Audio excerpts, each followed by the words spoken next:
Make sure that you guys try out some of our water. You guys, we got our fantastic the studio water, drinking the alkaline myself, but I'm definitely undecided. I'm gonna tell you to answer your question. A lot of folks are asking why am I undecided, and then why did I leave America, and why am I traveling and investing abroad and diversifying all that stuff like that. Let me tell you this real quick. I'll be 52 next month, and if I could look back when I was younger, I saw my father, a man who was born with multiple, I think I have 7 of them, siblings, um, grew up. My mother, which is his first wife, my mother, left him because he was not making money. He was not financially stable, and all that great stuff. And I'll tell you real quick, it changed my perspective. I saw my father go from broke project with my grandmother in Kansas City to balling out, man. Traveling to he went from America, he went to Africa, achieved his goals, blew up in Africa. It was in Lagos, Nigeria. Did his business. He managed a business. He did construction. He did whatever he could do. But I saw him balling out of control when I was a kid. I saw him go from nothing to something. He doesn't drink, doesn't smoke. I don't mean that when I say balling, but I saw him model wives, you guys, beautiful women. My mother left him, as I said, because he was broke. Then he just inspired him to become rich. And from that point, he dated other women, not as black and as my mother was, but model wives, beautiful women. Um, that was his thing, and they didn't really help him in business. They didn't really help him with what he was doing. They didn't work. He took care of them. He was a traditional guy. I saw him with celebrity friends. I grew up. I was we had the same daycare when they went out as Gary Coleman, Todd Bridges. I grew up with these guys. I grew up. I was in the recording studio when Barry White recorded his album after he got out of jail. We went to pick him up in a limousine from the jail. That's how I grew up. So all these celebrity friends, all these model wives, going from nothing to something and being in circles he never dreamed of. I was the only American nigga kid, right, in my private school in Lagos, Nigeria, went to American International School as a kid. The only black guy in the class, the only black American in the class. I don't think there was any African kids at the whole freaking school. So I look back now, I always just reminded me, I look back at how he is, and I was seeing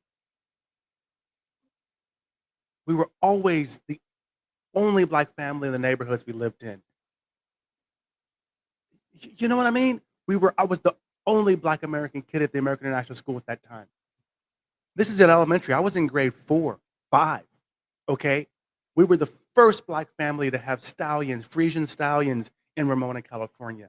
My father was the first, this, you know how it is, the first black. We've been the first black, the first this, the first black family, all this shit so many times I cannot count. Traveled around the world. I grew up, had a passport at 8, Italy, France, all over the world, Africa, obviously, all over the world. But I saw my dad later in life, after all these people, the adopted people's kids. I mean, this guy gave everything to people.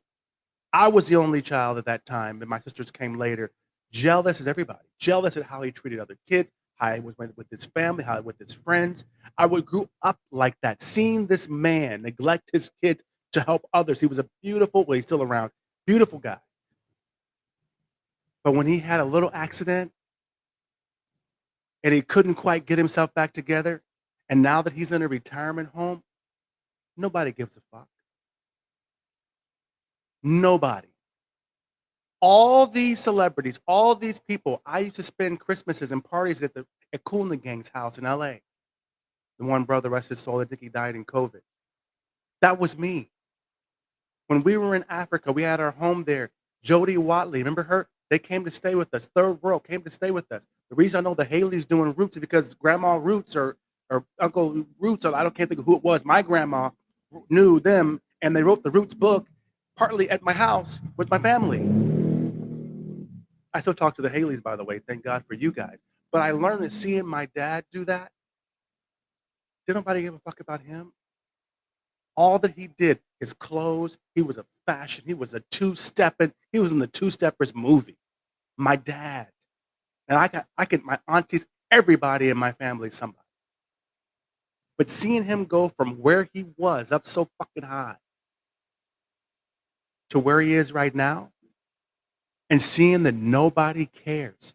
At the end of the day, you can do whatever you want. You can wear the clothes. You can go broke buying everything. You can do whatever you want to do. You can go ahead and spend all your money in your house.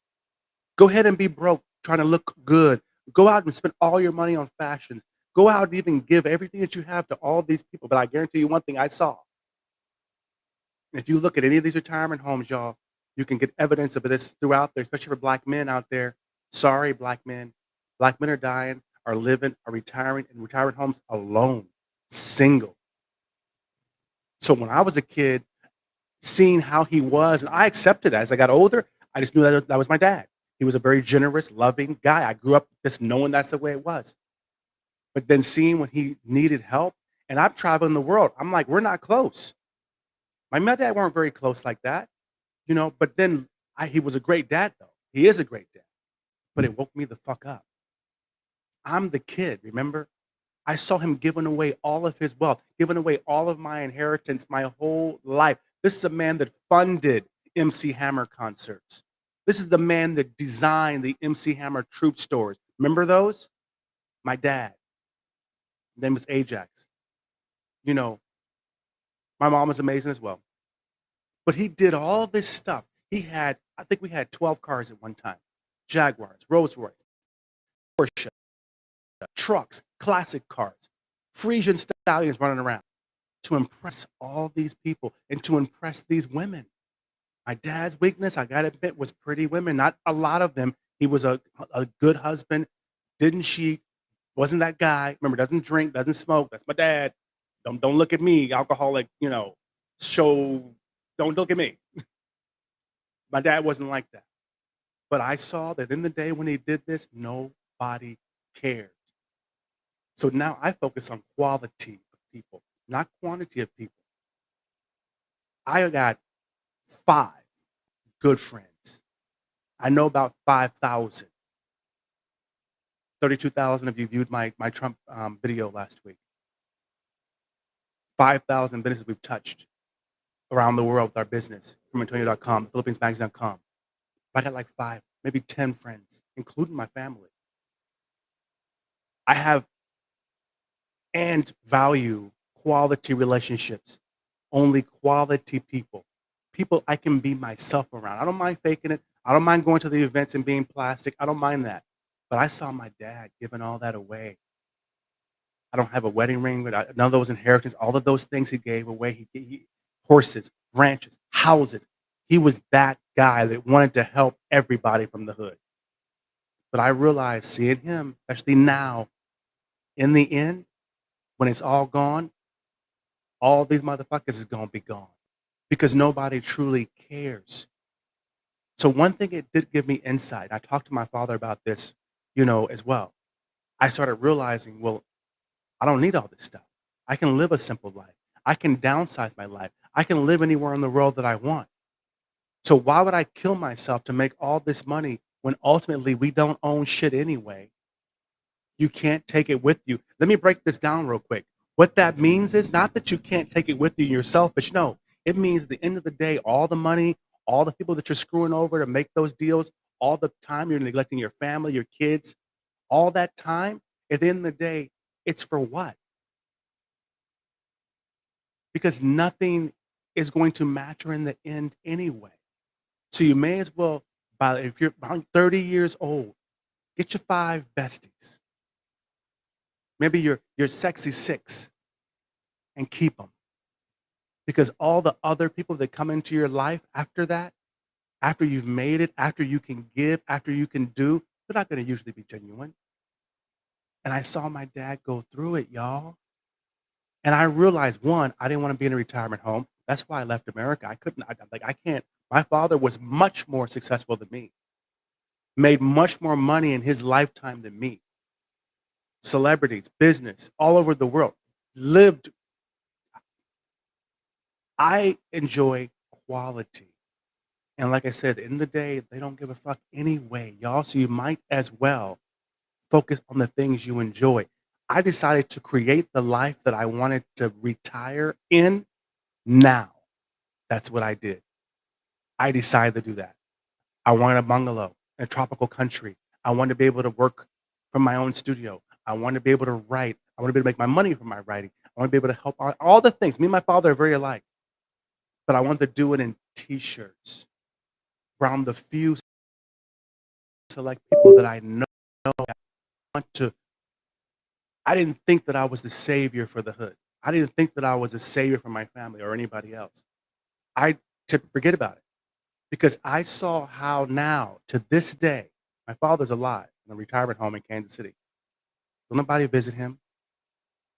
We have 5 half adopted kids, siblings. They don't visit him. I don't mean my half. I don't mean Alana. I don't mean Kalia. I'm talking about there's others adopted, half kids, and think people that he helped. The kids of his girlfriends, the kids of his, I have step siblings. They won't even go cut his hair. They won't visit him at all. They can't even send a McDonald's Happy Meal to this nigga. So all I'm saying is that out there, gentlemen, and let me break this, put this in here too before we leave. I got to go another break, you guys. I appreciate you guys being here to the end. If you got a good woman, hold on to her. My mother and my father are pretty much best friends now. So why'd you divorce 50 years ago? What was the point? And if they would have if my mother would have stuck with him to help him become the rich guy that he would have become, I wouldn't have lost 30 homes. I would have inherited those homes. Every divorce, you lose half.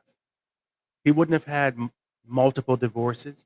He wouldn't have lost cars, wedding rings, all these things that you buy. You spend your whole fucking life in America keeping up with the Jones to buy these things.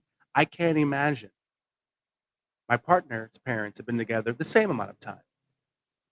Things ain't perfect, but they're together. Same house, same everything.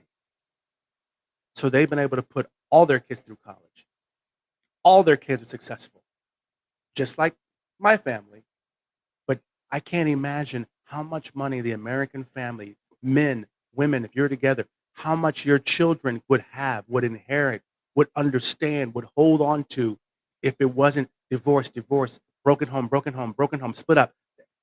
Because in the day, all that you're doing, all these folks you're trying to impress, they don't give a damn about you in the first place anyway. They care about what you can do for them. And so, you too, thanks for the questions, you guys. I appreciate it. What I would do differently, I learned from my dad. People don't care.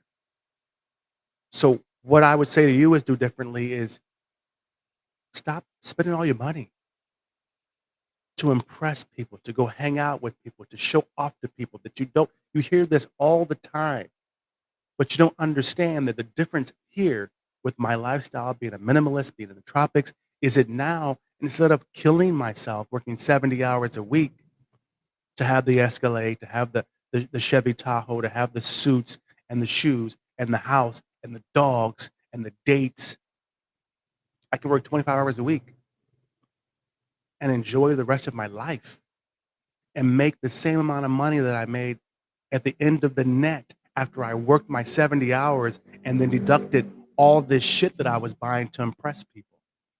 Back in the day, I would have much rather have had my dad. I didn't need those celebrity stories. And where are they now anyway? I didn't need to know Gary Coleman, Todd Bridges. I didn't need to know these people. Where are they now anyway? So at the end of the day, all of that, I would have much rather had my dad at home for dinner. To be very honest, I would have much rather my mom and my dad worked it out and them still been together. So my message to you, what I would do differently, I've already doing it, is don't give a fuck what people think. Don't shop for people. Don't impress people. Minimalize your lifestyle to the bare minimum. Think, what would you have if you had to retire tomorrow? If you had to be in a retirement home tomorrow with no income, what would you have? Because everyone doesn't need to be a billionaire or a millionaire. So focus on the important things in your life right now. Because at the end of the day, nobody gives a fuck about you, bro. I'm just telling you ahead of time. In the day, maybe 5 folks.